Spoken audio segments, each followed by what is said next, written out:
first of all, let's introduce ourselves and a little bit about the charity that we work for. So my name's Mandy and I work alongside Gareth here, and we run training for a local charitable project called I Listen, which is run by MCH Psychological Services. So we're based here on the Isle of Man, and our focus is on mental well-being. And whether that's in schools, whether it's in the workplace or in the wider community, it's something that we focus on.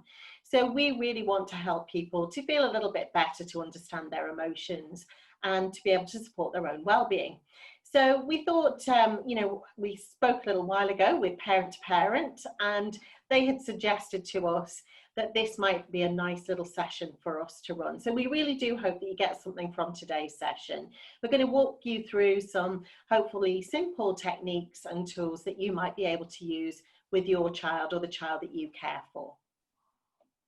So let's have a look at the objectives for today's session. So we're going to start off with looking at the emotional dangers that we go through with major change, have some techniques how to manage that. We're going to look at life's ups and downs and all the different things that we have to think about that are going on, as well as the difficult move through the transition years. They're going to look at signs of distress through these times of change as well. And we're going to have a little bit of an explore about the things that we should be looking at to talk to our children through this difficult period. Throughout the whole session, we're going to be looking at coping tools to support your child's well-being through these transition periods and ultimately help your child to get through this difficult time. And we're also going to explore a little bit about COVID-19, the things that we've gone through and the impact that that might have going forward. Yeah, we really do want you to feel a little bit more confident going forward, and also understand where you might access some further help and resources as well, and whether that's locally or further afield. We've got some nice resources that we'll walk you through at the end of today's session. So we're going to be here for about the next 40 minutes, and what we have for you is a session where we will ask you at various stages if you want to join in, and we'll also give you opportunity for questions at the end of today's session. So first of all, we wanted to really think about how we as a species, as human beings, deal with change. And we know that change is an inevitable part of life. It's something that we all have to deal with, whether that's change as we grow older or whether it's changes that are forced on us with relationships, with situations, with jobs and so on. It's inevitable, it's part of life.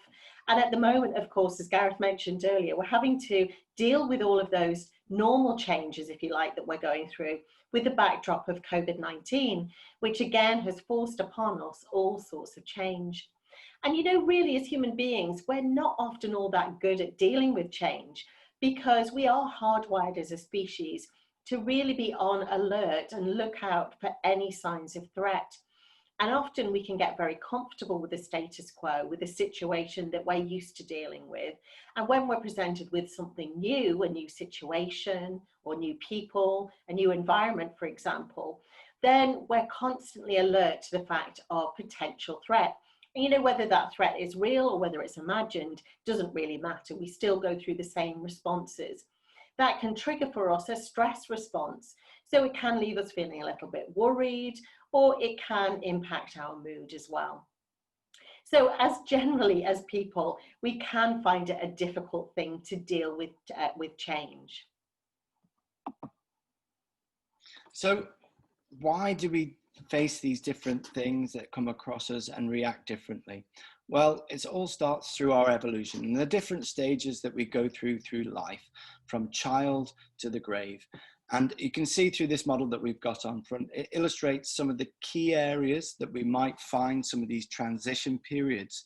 The one that we got highlighted is obviously the transition years that we're looking at today, when your children are going through from junior school to high school and the different environment that they're faced with.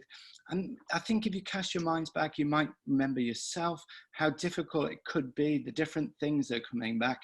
Myself, I absolutely remember leaving school and being quite good. I was probably the best at sport in my junior school, and I was not the most intelligent. That's absolutely, I'll put that on the table, but I was excelling in other areas, and I was really proud with that. And with that gave me confidence. I felt really assured. And then moving into the big school, well, that suddenly all changed overnight. I was faced with, I wasn't the best at certain sports that I had been.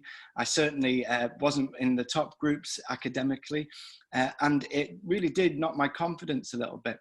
But luckily I had a great family and support around me, and I was able to get through that. But it doesn't really stop there. All through life, we're faced with these changes.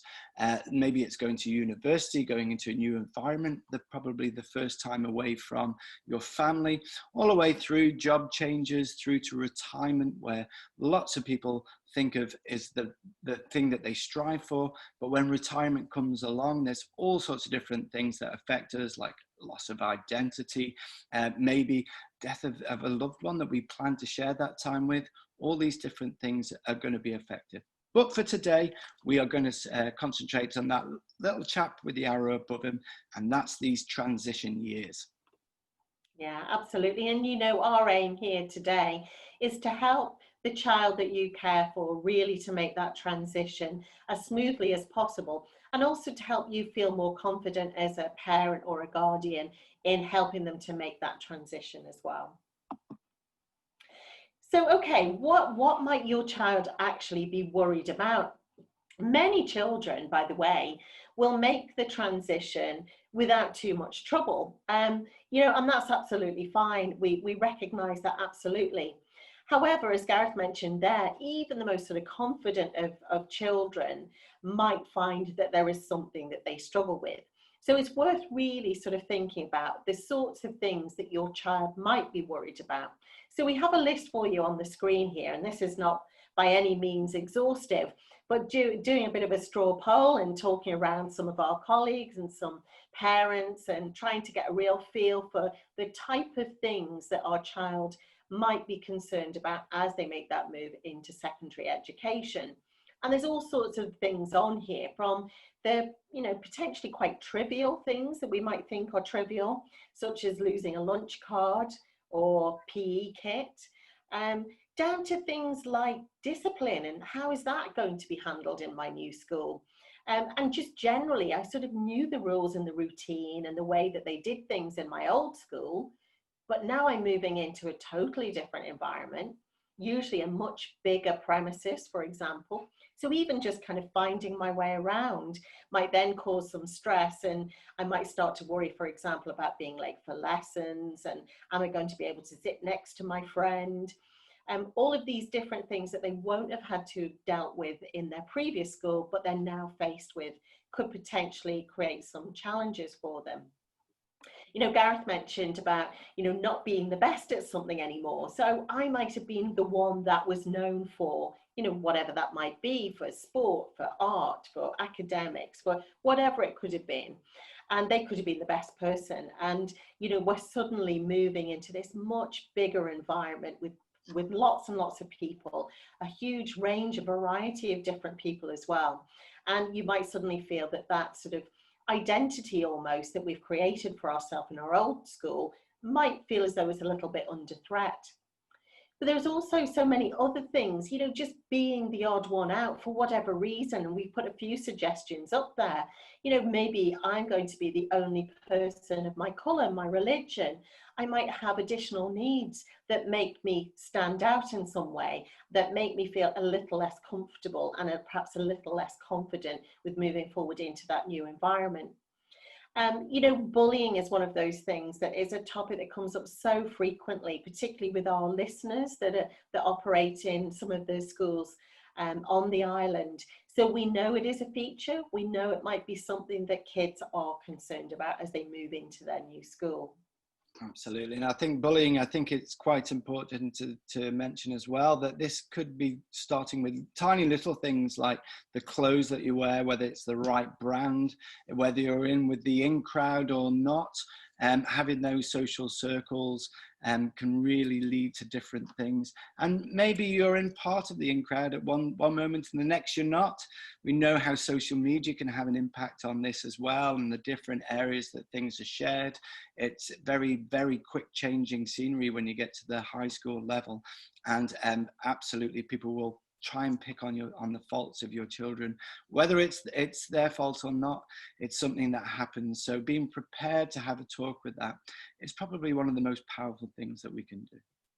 Yeah, and that's exactly it, isn't it? It's being prepared to have a conversation about some of these things, because we might believe that our child feels, perfectly at ease with this transition, but really just exploring some of these issues, asking some questions around it is really worthwhile. We know some children are much more vocal and they'll be much more forthcoming with their parents, and they'll talk really openly with how they're feeling, about their fears and so on. And other children, you might need to work a little bit harder and ask the questions. Ultimately, you're the person who knows your child, the child that you care for best. So you will get a good idea, a good feel for, whether things are going the right way, whether there's something happening that's a bit out of character. And then you can start to explore some of these worries with them. All about different things that we can face in life. And these are the examples that we've got here are taken from many different things. Holmes Rahe scale, which is a psychological scale that we use in the center, is one of them. But the actual analogy of having a backpack on sums everything up quite well, because all of the things that we mentioned in the previous slide and some of the things that you can see on this slide, and maybe there's many, many more that we haven't listed, by the way, are all things that we face and we all carry on our back. It's things that we carry around with us. And we can cope with most things, as Mandy said. Most people can get through this tricky period with absolutely by themselves, or with a little bit of support from their friends and family. But that doesn't work for everybody. And if we think of all these little things, no matter how trivial they are, of going into that backpack and we're carrying that on our back, we can carry that for quite a long time. But the more and more things that are added into that backpack, if we're not being able to cope with them well, it just gets fuller and fuller and heavier, to a point that it might seem that just the smallest thing tips us over. We can't carry that weight anymore.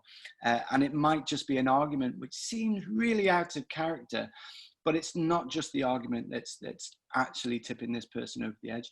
It's absolutely everything else that's going along with it. So it's a lovely analogy. And I think if you can think about that as all the pressures that your child's under, it really does help you understand that it's not just a simple thing. Yeah, and again, we refer to COVID just because it is present at the moment, even though we're very fortunate in the Isle of Man to be in a really good position. We know, for example, that just yesterday there was an announcement of another case, and all of a sudden it becomes something much more in the forefront of people's minds. And also, we only need to switch on our TVs or look on social media, and everything that we see really refers to COVID. So there is that as a backdrop. And if we layer on top of that all of these, ordinary events that people might be going through, things that people tend to have to deal with, and we layer on top of that the move into this big school, then you can see how very quickly that backpack becomes full and it becomes a little less manageable.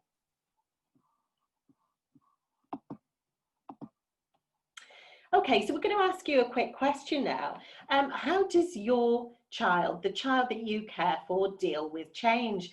Because, we've talked about how we deal with change as a species, and we've said, there are times when we can be a little bit rubbish at dealing with change. We can find it difficult to cope with. But as individuals, we are also unique as well. We all deal with change in our very own way. Some of us will be much more comfortable with change. Some of us will even thrive in change, and others perhaps won't like change quite so much and tend to resist it even. So just thinking about the child that you care for, have a think for a moment. And for those of you who want to join in, just use the chat function to pop in there whether you think the child that you look after is more like A, B, or C. I think it's a tricky one, this. For me, I would absolutely put another option on the bottom with a bit of all three, because my children, absolutely, sometimes they seek out and they go for it, but in other times, depending on the situation and everything else that we've mentioned, the things that are going on, I think they can struggle sometimes as well. But generally, C isn't a factor, actually. They do actually go out and embrace it as much as they can. Yeah, but you're right, and again, my children are sort of through their school years, but looking back on that, I know that they both were very different personalities, and that's certainly sort of worth thinking about. You'll know yourself if you have more than one child that you look after, that they can have really different approaches and different attitudes to a lot of different things in life, including change as well. It's something definitely worth thinking about anyway. So how do I anticipate my child might respond to this quite major change for them? Are they going to struggle with it? Do they typically tend to struggle with things like this, with perhaps other changes they've had to deal with in school, in their primary education years, for example? Or do I think, well, yeah, I think they're pretty much okay, no matter what life throws at them, they seem to be able to get through? Or for some of them, are they really excited? They're really looking forward to this change as something really positive and to look forward to. Because whatever your child's attitude will certainly inform the support and the conversations that you have.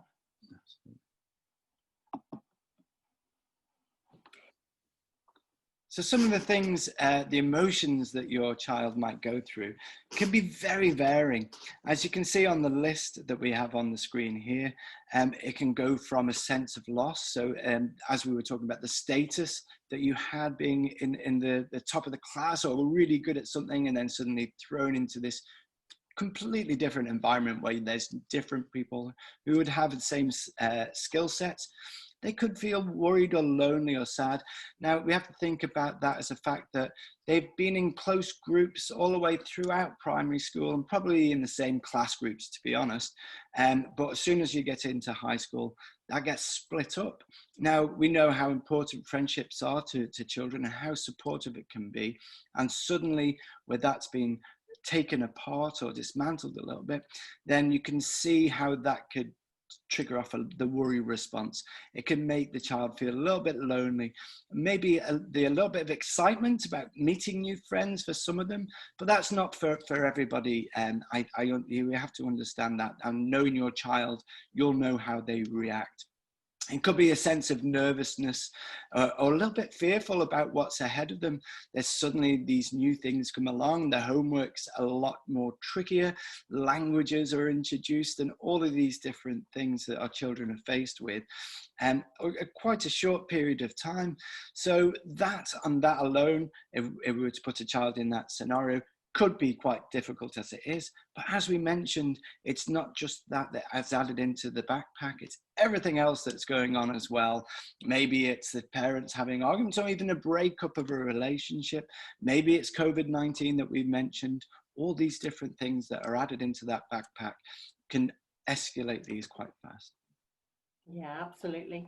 And for some children, although they might be excited and really looking forward to that new school and to perhaps some of the opportunities that creates, being part of a bigger group of people and having more opportunities for things like art, music, sport, whatever it might be, it's worth just acknowledging that once they actually get into that environment, things can quite quickly change, because as Gareth mentioned, all of those different things or those different challenges that we are faced with when we move into that new environment might suddenly just really feel as though they've come alive. They're real. They're faced with them. They can't escape them, and that excitement can very soon turn into that nervousness and even a little bit of fear. So even though your child might be feeling as though they're in a good place, just want to keep an eye out for as they move through those first few weeks of the school and even into the first few months as well. So we wanted to bring in this model, and it's one that we use really all the time in the training that we do, both in schools and also with an adult population through workforce training and also community. And it's such a fabulous model that it's been around for quite some time now. This was put together by Elizabeth Kubler-Ross initially to describe the stages, the emotional stages that we all travel through when experiencing bereavement. Actually, now it's used much more widely to describe the phases that we go through when we experience any major change. And it's just really to give you an idea of the sorts of reactions that we might expect to see in people around us, including our children, as they move into their new school. So let me just walk you through the model then. So it starts off with an emotional high point. So just everything's sort of ticking along, and then all of a sudden we're hit with this change. So let's say it's the first day in the new school and everything's very different. So you can have that initial moment of shock. Well, this isn't what I expected. And then we can see mood is starting to dip as we start to feel maybe a sense of panic. We might even feel a little bit of anger at the situation, experiencing some of that loss that Gareth was talking about for their old way of doing things, the old school, the old relationships with their friends or even their teachers. So all of those things, or all of a sudden it becomes very, very real and very obvious that things are different. You can even get to the stages you see we're traveling down through the curve now to just kind of try and ignore it all and even just hope that everything will go back to the way they were. So, you know, I just really don't want to be part of this school. I don't want to go to school. I don't want to be part of this class. I don't want to make new friends. So you might get some of that resistance even. And you can see we're really at a kind of low point now. But with the right kind of time and support, we can get through to the other side, to a point of accepting it. So this is my new reality. This is my new school. These are my new friends, my new classes, my new routines, and so on. And actually even seeing the new opportunities that are created by that change, by that shift to the new school. And hopefully we'll get out through the other side to a renewed sense of success again. I think it's important to say that the best way to travel through this curve is by communication. It's by talking. It's about sharing information. So with the children, okay, what's the worries? Why are you concerned? Is it the new friendship? And can you help them? It's tricky to get new friendship groups when you're in that age, but there are ways of doing it. So introducing to sports clubs, obviously you're meeting people from all different types of schools there, and music groups, that type of things. It's stuff that we're already doing now, and reminding your children or the people that the children that you're caring for. It's really important to say, look, you've done this, you know this, and you can help that person slowly get through it with a bit of time, as Mandy said. Also, it's interesting to know that this is not just a one-up. Once everything's at the top, everything's fixed. It could be that your child will slowly go back down to that point of resistance as well. If all these different things that come along throughout the school year, maybe it's the exams that they're hearing about, all of the different pressures that are going on, add on to that COVID-19 and the threat of a second lockdown, and the information that's being shared through social media, through the news, they can all have a negative effect. So we can't expect this curve to be one smooth ride. We could take a lot of trying to get through to your child to get them through to that success level. Time, support, communication are the three things that we really need to concentrate at this. Yeah, we'll talk you through in a bit more detail what that actually looks like. First of all, though, we want to kind of break down for you some of the telltale signs that you might witness in your child if they're starting to experience stress, either in the run-up to starting their new school, or as we said, in those kind of early weeks and months of that transition. And really there are sort of three different categories that we can put these sort of signs of stress, we've called them, into. Feelings, behaviours and health. And you know what we would always say is, you know your child best. You know what ordinary, what normal looks like for them, and you're best placed to spot when things are not quite right. So let's just explore in a bit more detail what each of these three categories might look like. So we'll start off with feelings then.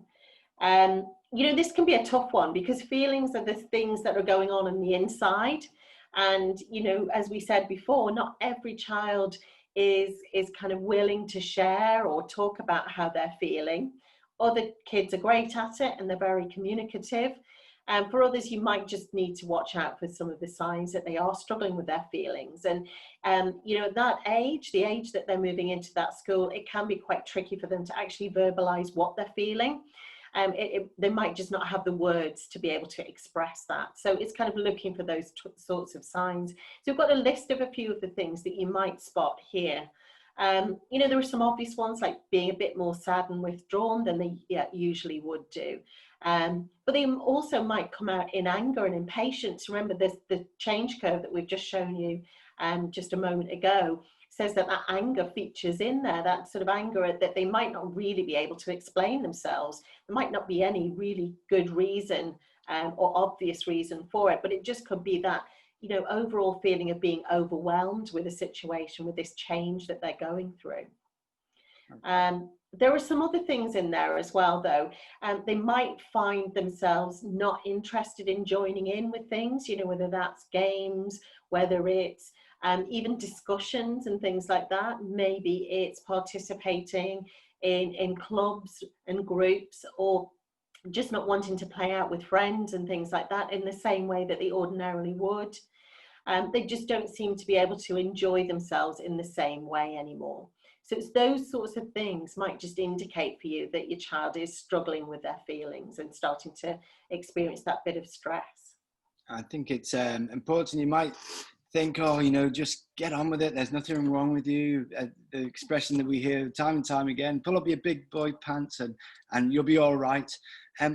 It's really important to say, put a little bit step back and say, this is something that's happening to us. We're hardwired from early man to be protective over any threats. And with that, it's a chemical reaction that's flooded through our body. So there's something physically going on. And the more threats, the more danger that we feel ourselves under, the more these chemicals that are throwing into our body. So it's not a case of just get on with it. That's not going to be helpful at all. And the ways that we need to readdress these is by doing little tips that we will share a little bit later on. But the chemical imbalance that happens in our brains because of these threats that we're facing really do start to trigger a lot of these different things that we can see on the screen. This is just the emotions, but it also has effect on the two that we're going to explore next, which is the behaviors and the health as well. Yeah, absolutely. Because, you know, these things come out in different people in different ways. So we've got a list here. It's not exhaustive, and you might spot things in your child that you know, something tells you this is not quite right. This is not the kind of reaction I would expect. But just to sort of walk you through a few of the things that we have on that screen in terms of behavior, it might be that sort of need for constant reassurance. So your child is a little bit more clingy and almost regressing a little bit into behavior you might have seen when they were a bit younger. So they're just looking for that kind of sense of comfort, that reassurance that you might give them. And, you know, the worry might be exhibited in lots of different ways, and they might start to worry about things that you think, well, that would never have worried them in the past, but all of a sudden, even little tiny things seem to be cause for a bit of anxiety for them. But it could be all sorts of other things as well. Those little habits that we see, you know, that kind of nervous picking at the skin or biting nails, and those little things like, you know, eating patterns are disturbed, or it could even be sort of sleep patterns disturbed as well. So those sorts of things you think, well, that's typically my child, and this is not what I would say is typical for my child. I'm seeing different things. It could even be things like tearful and crying. You know, they seem to just not be able to sort of cope with things, and even small sort of changes in their daily routine might really kind of throw them. And you might also see some really sort of challenging and disruptive behavior. They might be acting out, you know, misbehaving in ways that you think, well, I don't know what's going on here. And again, it's just that kind of, at that age, not being able to really talk about or really understand what they're feeling and what they're having to deal with on their own. So it comes out in all sorts of different ways. Absolutely. It looks all doom and gloom, but the good news is if we can act on these things at an early stage, then we're going to have a really positive outcome. If these things are left on their own to fester, then it can turn into things like nightmares, bedwetting, even something like OCD. So it's really important that we can say, okay, there is something quietly a little bit off, but if we act quickly, we can absolutely have a positive outcome out of all of this. Yeah, it's probably also important to say at this point that, you know, your child might have older siblings or cousins or, you know, family friends who've gone through the transition into high school, and they seem to have done it without too much bother. And it can be so tempting to kind of place those expectations on our own child, on the child that's currently going through it. But as we know, we are all very different. So whilst some children will inevitably go through and sort of seem to sail through without too much bother, others will sort of struggle a little bit. Absolutely. And I think that depends as well on what we're faced with in life. If we're talking about the stages that we're facing with our backpack getting full, well, that's going to change, isn't it, from year to year to year. So yeah, it's important to have that in the back of our mind as well. What's actually in that backpack that's adding on to it? Is there something that I can take off, something I can help my child with? It's the best way to get through. Yeah, definitely try and lighten the load a little bit. So finally, in this section, there may also be physical health indicators, things that physically your child is struggling with. You know, the common one is the unexplained sort of pains, stomach aches, and, you know, often we might be tempted to put that down to some avoidance behavior. So, okay, you know, are you really sick, or are you just looking for a day off school? I think, you know, whether they are really sick or whether it is an excuse to get off school is always worth exploring, because what are they trying to avoid? So if it is just well, I've got to pretend I've got a sore tummy so I can get a day off school, well, what's the reason for that? You know, is there something going on here that it's worth asking about? Or it could genuinely be stomach problems, because we know as adults, if we're stressed, things like IBS can flare up. We know, of course, that there's a really close link with stress and stomach ulcers and so on. So there is a very real physical connection there with stress and what happens with our digestive system. We mentioned sleep problems before, but there are also other things like muscle tension, which again, we tend to think of as in adults, but it might also be your child as well. So aches and pains, you know, sore shoulders, those sorts of things. A lot of those could be missed as well, I suppose, Mandy, if your child's quite sporty and active or doing gymnastics. They're the type of things that you could go unnoticed because it's something they feel all the time. So it does become difficult to spot the signs, doesn't it? It really does, it does. And sometimes, you know, what is it that I put down to just sort of growing pains, or just the ordinary things that the childhood illnesses that children tend to get, or is it something else? But I would just say, you know, it's always worth sort of putting all of these clues together, if you like. So it's the physical health along with the feelings, along with the behaviors, along with all of the other things. So what looks out of the ordinary for my child? What would I expect from them? And would I expect this behavior, or does it look as though there's something else going on here? In which case, you know, going back to our sort of change curve, it's about those conversations, the communication. So talking of communication, it brings us on quite nicely to, you know, what you can do. And you know, there's a little bit about talking and listening that we've got on the screen here. And, you know, a lot of it seems as though it's very much common sense. And I would say a lot of it really is, although sometimes it's much easier to say and to know what it is we're supposed to do, but to actually do those things is a lot tougher, you know, given all the stresses and strains that we ourselves as parents and guardians might be under. But the first thing is, you know, don't dismiss any worries. If your child is talking about something, no matter how trivial it might seem to you, just be prepared to stop for a moment and really listen to what they're saying. Really give that child those few moments to just listen and pay attention to what they're saying. And without really sort of any judgment on that at all, just to be prepared to hear what they're saying. You know, sometimes just actually telling somebody else how we're feeling can be enough. That can be all it takes to kind of lighten that load and to feel a little bit unburdened. So the backpack is a little bit lighter and a bit easier to carry around. I'd say it's tricky in modern society because everything's so busy, phones stuck to people's hands constantly, or all the messages that you're receiving, the news that's on in the radio. trying to find that time to listen could be quite tricky. Where would you suggest would be the best, or what time do you think was the best to have this conversation? If somebody approaches you, for example, when there's lots going on, how would you encourage your child to say, oh, it's okay, let's talk about this later, or what would your tips be, Mandy? Yeah, I think, you're absolutely right, because, sometimes with the best will in the world, we just can't dedicate the time there and then. And it is important to give the sort of right sort of time, space, to really properly listen. So if you honestly feel that right this very minute now, I simply can't do that, then I think it's being honest about that and saying, I can, acknowledging that whatever they're going through is important to them, and promising that you will talk about it later, and then making sure that you do set that time aside to follow up with it is hugely important as well. But it doesn't need to always be in a sort of quiet space to one side. I used to have some of the best conversations with my children in the car, in that journey on the way to school sometimes, because you're in that kind of confined space, you're sitting side by side, and you're able to just kind of talk about things during that period. So it might be in a journey on the way to school, on the way to do the shopping, on the way to a club, or whatever it might be. Or it might be sort of in the evening, sitting on the sofa, ready to watch a bit of TV. Well, let's just not switch the TV on for a minute. Let's just sit and just have a chat. Let's talk.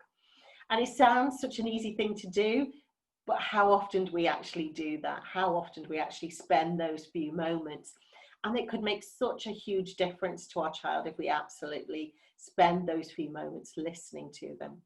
I absolutely agree. I think if our child is trying to reach out and tell us something, that if we really, really listen and spend that time with no distractions around us to actually pay attention, then they will tell us what's wrong and they'll be able to explain it. But it's tricky, isn't it? It really is. It really is, isn't it?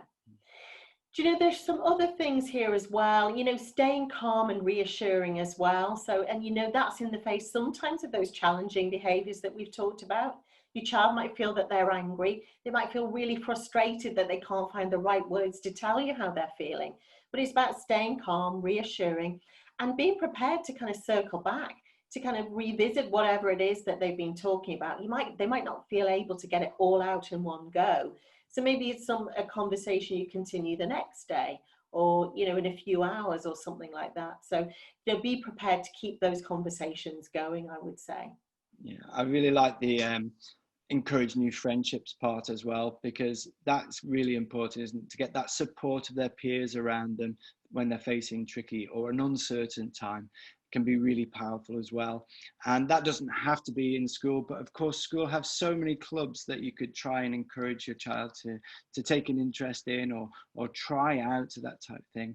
And I know that parents are really busy. I'm one myself. I'm constantly going away to gym or to football or whatever's going on. But that's the best way to get that friendship groups expanded and ease that introduction into a new school as well. And that's all part of encouraging that independence. And that's really what we're trying to do in that transition from primary school to secondary school. It's about so much more than just changing buildings, isn't it? It's about your child suddenly having responsibility for things that they didn't have before, like maybe getting on a bus when they were used to being dropped off at school.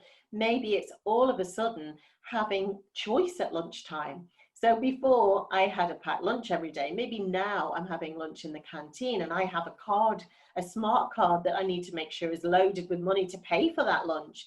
It's all these little things, and getting around the school and moving from lesson to lesson, making sure that I actually do my homework. Whereas before it might have been some timetables, some reading and spelling and so on. All of a sudden I have homework diary, I have something that I need to do in each of the different subjects that I'm doing. And I need to make sure I'm organized for that and prepared. So it is all part of that, encouraging that independence in a way, but being there in the background to be that support and be that reassurance to help them to do that as successfully as you can. Absolutely. I think being exactly what you said there, that supportive role at this point in your child's life is going to set standard for the future as well. We just had our annual report from our listeners at the schools, and unfortunately one of the main things that we came back from our report is that there was so many percentages of the children that went to see the listeners did so because they didn't feel comfortable sharing their thoughts, their feelings, their emotions with their parents. So if we start this journey now, then when things are getting tricky throughout life, isn't that a great reassurance that they can come up and talk to you, and we can break this cycle that their children feel that they can't speak out? Yeah, absolutely. It's such an important part in your sort of parenting role, isn't it, really? Just to help them get through this transition and build their confidence so that they feel that they can be independent and they can be successful and they can kind of stride out on their own in whatever small way they will do at this age. So just a few more tips for you on helping your child to cope with change. You know, and some of these sort of hark back to some of the things that Gareth was just talking about in terms of, you know, really kind of looking after your mental health and trying to perhaps redress the balance for some of those harmful chemicals that flood our bodies when we undergo that stress response. And, you know, at the top of their list there is just looking after your general health. And, you know, we think of that in terms of our physical health, but in terms of our mental health, it's absolutely crucial that we take care of diet, exercise, and sleep as well.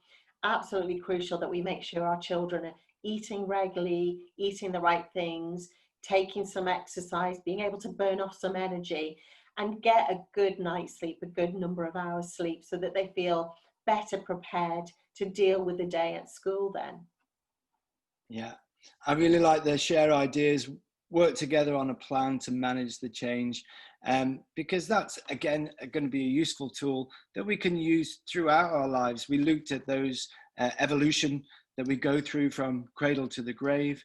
We're going to be faced these different changes constantly throughout that, and having these skill sets to be able to encourage you and say, okay, that worked for me last time, maybe I'll try that this time, is going to be really, really useful.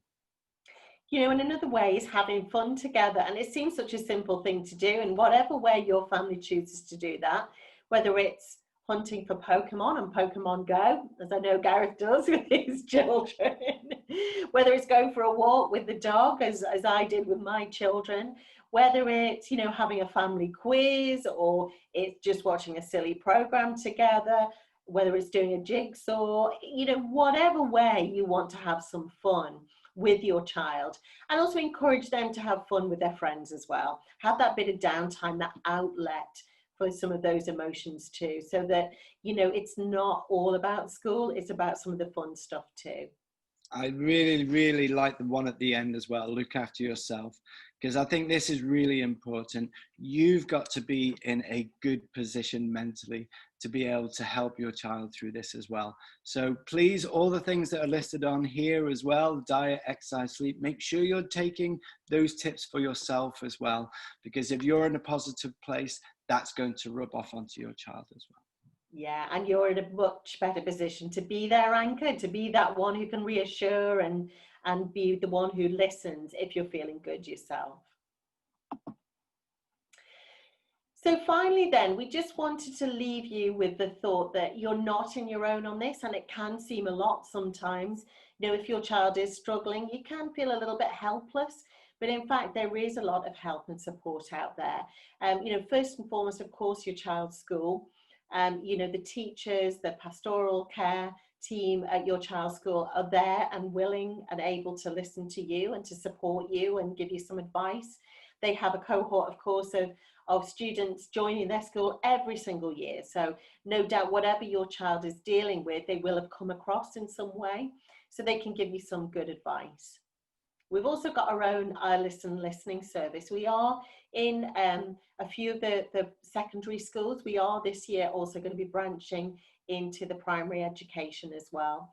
At the moment, we have a listening service in a few of our secondary schools, but in even the schools we're not in, there are listeners available. So they actually have people employed to be able to support your child. So absolutely make the most of that particular service. Yeah, and with the iListen team this year is expanding into many different secondary schools as well.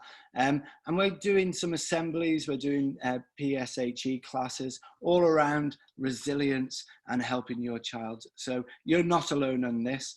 And one of the points that we posted on, you have to be in a right place yourself. If you're not, there's great charities out there like Parent to Parent who help each other through difficult times, alongside things that you might not traditionally think is good for your well-being.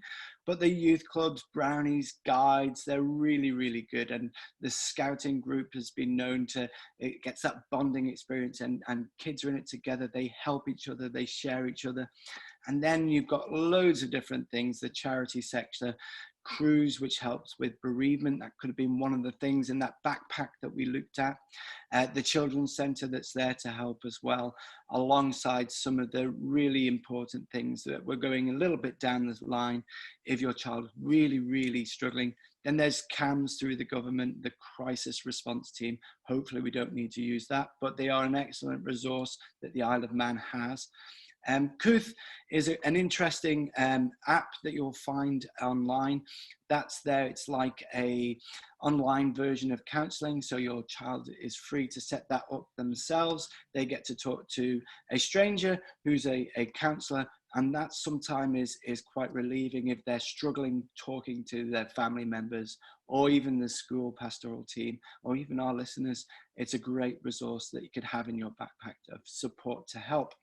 Alongside the last two that we've got there, Motivate, that helps with addictions, and it could be really important to do some research to see what sort of things are out there. This is an exhaustive list. There's plenty of other resources, but this is just a starting block of support that is out there to help your child.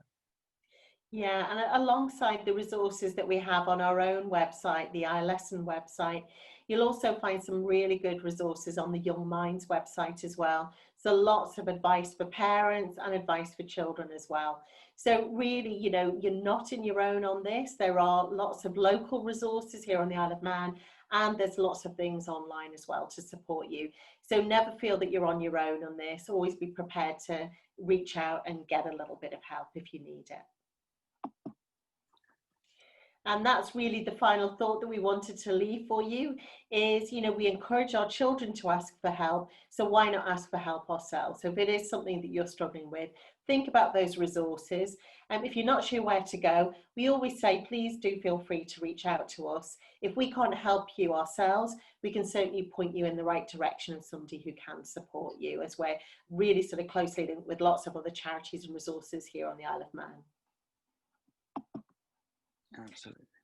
So thank you very much for listening to our Whistle Stop tour.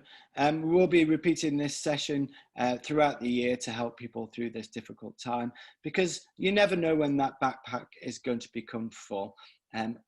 So we want to try and relieve some of that. But as a quick understanding of emotional stages of major change, I hope we ticked that box. We looked at the Sarah curve, the things that affect us. We looked out for signs of distress through the difficult times of change. Talked briefly about the chemicals that we've carried since early man that are released when we feel under threat, and the fact that we can't just leave these difficult things. They won't go away on their own. The most important thing is to help each other through a tricky time. Yeah, and hopefully we've also left with you with a few thoughts and ideas on having a really good conversation with your children, on some different techniques that you might try out, and also some help and resources should you feel as though you're a little bit out of your depth and want a bit of support. So really do hope you've got something out of today's session. As always, we do encourage you to ask us questions, and if you have no questions for us or questions you'd rather not share in this session, then please feel free to get in touch with us. So we've got a couple of email addresses on the screen for you there. Feel free to drop us a line. As we said before, we really are here to help. We'll do our very best to support you or pass you on to somebody who would be best placed to give you that bit of help. We're constantly sharing things online, so either with LinkedIn, on Facebook, on Instagram, just look for iListen. And we also have our own iListen YouTube channel There's lots of videos in there. Some of them aimed at adults, a lot are aimed at children as well. So feel free to have a browse and see if there's anything there that can help you. And please do feel free to mention us to your friends as well. So really do hope you've got something out of today's session, and thanks so much for joining us. Yeah, thank you from the iListen team. Behind myself and Mandy and our listeners, we have a wealth of expertise from a professor of psychology, cognitive behavioral therapists, we've got play therapists, the list goes on and on and on. So please, any worries that you have, please feel free to ask us at training at iListen. And if Mandy and I can't help us, we've got huge knowledge that can help you through a difficult time. So thank you. Thanks, everybody.